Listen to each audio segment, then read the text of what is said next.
Posted a 1,000-word essay on my Substack account.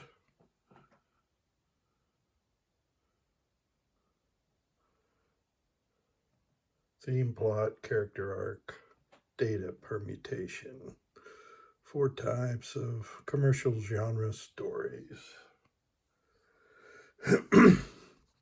Starting with theme. Example of a very good theme novel is Larry McMurtry's 1985 Lonesome Dove. It was on the New York Times bestseller list for 9 weeks. Then won the 1986 Pulitzer Prize for Fiction. Was adapted into an Emmy Award-winning television miniseries. Now, themes are revealed both by character and compared incident. Lead character Texas Ranger Captain Call and Arkansas Sheriff July Johnson both became involved with prostitutes. Several other people became involved with these same prostitutes, and how they differ reveals theme. However, there's also incident. Some people, like Roscoe Brown, a deputy sheriff, starts on a long journey. And the more he travels, the more he hates it. In complete contrast, prostitute Lorena Wood starts traveling a long journey, and the more she travels, the more she loves it. Lonesome Dove is a theme novel. Almost any successful pulp fiction novel is an example of a novel of plot. I talked about this in other videos. Doc Savage, The Polar Treasure, June 1933. Travel by submarine to the North Pole, fight 3 sets of foes. Eskimo group, bad guy group 1, bad guy group 2. They fight various elements, the cold, the ice, crevices suddenly appearing in melting ice, and animals, including polar bears. But they find the missing ocean liner and ultimately rescue the girl and recover the treasure. Perfect for its time. Now, scene sequel writing was invented as a tool of plot. Swain's version is the most common today.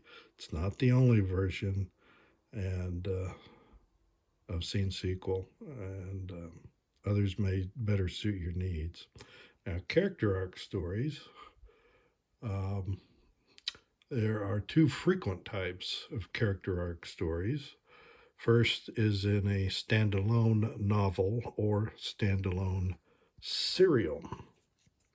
Here, the lead actor undergoes a character arc. This is often from immaturity to maturity. The second is in a series novel. Here, the guest star undergoes a character arc. It's very rare for continuing characters in a series to change as they must in a character arc, but it is common for the guest star in a series to change. Again, it's often from immaturity to maturity. I've never read Harry Potter, but my wife and son did, and it's my understanding that Harry Potter is a standalone serial where over the course of the novels, Harry goes from a character arc from immaturity to maturity. Old television series in the 50s, 60s, and 70s often had character arcs in their guest stars. For example, in the first episode of Wagon Train in 1957, the guest star, Ernest Borgnine, changes from an unreliable drunk thinking only of himself to a sober hero who risks his life to save the people on the wagon train. Now, the other I call data permutation. I didn't call this dramatic irony because if I had, most of you would stop reading because you think you know what I'm talking about. Now, in probability, combinatorics refers to contexts where the order that numbers are operated on doesn't matter. Permutations refers to context where the order that numbers are operated on matters greatly. So here, in what I call data permutation, are stories where the order and characters, the data in which the data are revealed, matter greatly. In fiction humor novels, for example, P.G. Wodehouse, Jeeves and Wooster series, the humor comes often from the order in which data is revealed and to whom. Are you revealing information to the reader, but not to the characters, or to one character and not another? And fiction mystery novels, that's very common. Information is revealed to the reader, and see if you can figure it out before one of the characters does. Now, Michael Crichton, you'll often find elements of both data permutation and theme, but just elements. They are adventure novels, plot novels, but they'll have elements of others. Well, my aunt owned a bookstore in Oklahoma City's Vern Carter. Dwight Swain came in all the time. That's my aunt. I was standing next to the picture taker. I wanted to be in the picture, but they wouldn't let me.